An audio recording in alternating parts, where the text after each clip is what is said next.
Լինում է, չի լինում, մի թագավոր է լինում։ Այս թագավորն իր երկրում հայտնում է.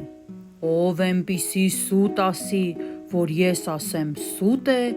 իմ թագավորության կեսը կտամ նրան։ Գալիս է մի հովիվ և ասում. թագավորն ապրած կենա, իմ հերը մի դագանակ ուներ, որ էստեղից մեկնում էր երկնքում աստղերը խառնում։ Կպատահի, պատասխանում է թագավորը, իմ պապն էլ մի չիբուխ ուներ, մի ծերը բերանին էր դնում, մյուս ծերը մեկնում արեգակից վառում։ Ստախոսը գլուխը քորելով դուրս է գնում,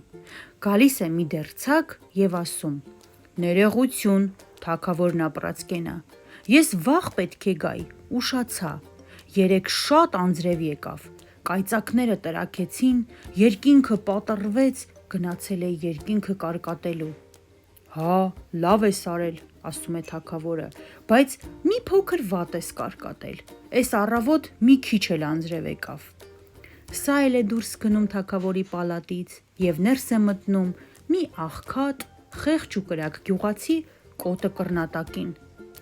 Դու ինչ ես ուզում, այ մարդ, հարցնում է թագավորը։